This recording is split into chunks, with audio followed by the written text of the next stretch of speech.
अवनी का apartment dim था, हवा भारी थी, आदित्य को बेचैनी हो रही थी। उसने अवनी के हाथों में रखी प्राचीन किताब को देखा। उसका चमड़े का कवर घिसा हुआ था, अजीबोगरीब निशान उस पर बने हुए थे। ये किताब क्या है अवनी? आदित्य ने पूछा। अवनी की आंखें गहरी थी। इसमें तुम्हारी किस्मत की चाबी है, उसने कहा।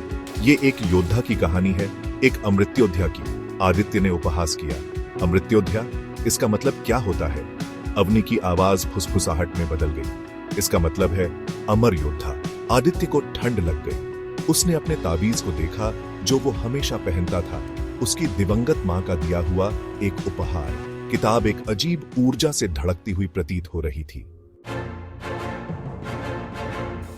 अवनी ने कहानी समझाई। अमृत्योद्धा प्राचीन रक्षक थे। उनके पास असाधारण शक्तियां थीं। वे सदियों से अंधेरे की ताकतों से लड़ते रहे। और तुम्हें लगता है कि मैं उनसे जुड़ा हूं? आदित्य ने पूछा। तुम अमृत्योद्धा वंश के आखिरी वारिस हो, अवनी ने पुष्टि की। किताब तुम्हारी किस्मत के बारे में बताती है। आदित्य को समझने में दिक्कत हो रही थी। वो एक योद्धा? वो तो बस एक साधारण आदमी था, या उसे ऐसा ही लगता था। उसने फिर से अपने ताबीज को देखा। उसे एक अजीब सा खिंचाव महसूस हुआ, किताब और उसकी कहानी से एक जुड़ाव। अवनी ने किताब में एक धुंधले चित्र की ओर इशारा किया। जवाब यहां है, प्राचीन शहर वाराणसी में। वाराणसी प्राचीन मंदिरों और घुमावदार गलियों का शहर था। हवा धूप और प्रार्थनाओं की गूंज से भरी थी। आदित्य को एक अनहोनी का आभास हुआ। वे एक जीर्ण शीर्ण मंदिर पहुंचे। उसकी पत्थर की दीवारें टूट रही थीं। आंगन जंगली पौधों से भरा हुआ था। यह मंदिर, अवनी ने धीमी आवाज में कहा, रहस्य छुपाता है, खतरनाक रहस्य। आदित्य की रीढ़ में सिहरन दौड़ गई। वो जानता था कि वे किसी प्राचीन और शक्तिशाली चीज के केंद्र में जा रहे हैं। जैसे ही वे मंदिर में दाखिल हुए, आदित्य को एक मौजूदगी का एहसास हुआ। यह ठंडी, खतरनाक थी। उसने परछाई में लाल आंखों की एक झलक देखी। अवनी हाँफने लगी। कालसाधक, उसने फुसफुसाया। अंधेरे से एक आकृति उभरी।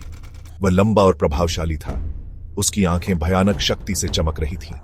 कालसाधक, समय का खोजी, तुम अमृत्योद्धा की शक्ति चाहते हो, कालसाधक ने फुफकारा। लेकिन यह शापित है, आदित्य ने उपहास किया।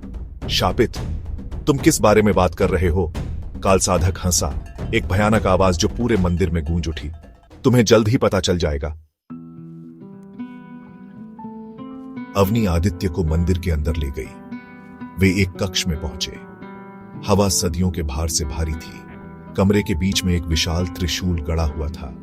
यह एक हल्की रोशनी से धड़क रहा था। जैसे ही आदित्य ने उसे छुआ, उसके दिमाग में तस्वीरें उमड़ पड़ी। उसने एक योद्धा को एक राक्षसी सर्प से लड़ते हुए देखा।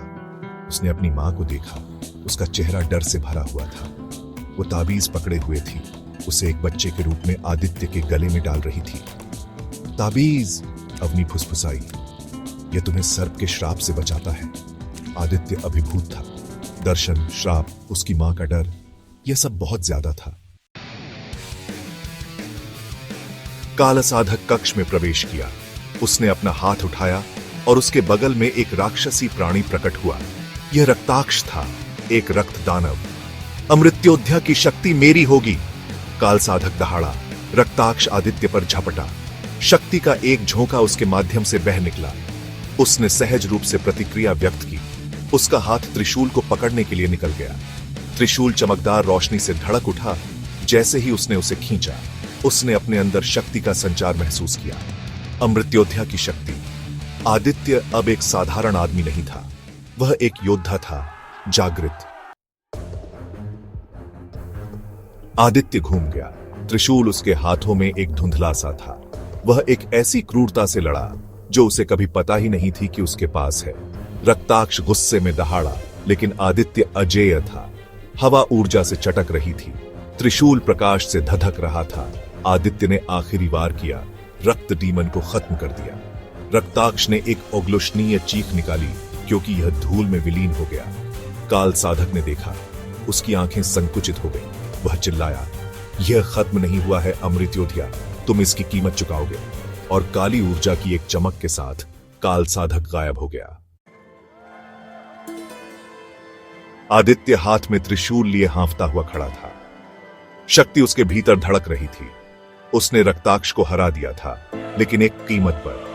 अवनी उसके पास दौड़ी। सर्प का श्राप, उसने कहा। उसकी आवाज में बेचैनी थी। यह और मजबूत हो रहा है। आदित्य ने अपने हाथ को देखा। काली नसें मकड़ी के जाले की तरह उसकी त्वचा के नीचे फैल रही थीं। उसने यह लड़ाई जीत ली थी, लेकिन युद्ध अभी खत्म नहीं हुआ था। उसे अपनी शक्तियों में महारत हासिल करनी थी। उसे काल साधक को हराना था। उसे श्राप तोड़ना था। उसकी किस्मत और दुनिया का भाग्य इस पर निर्भर करता था।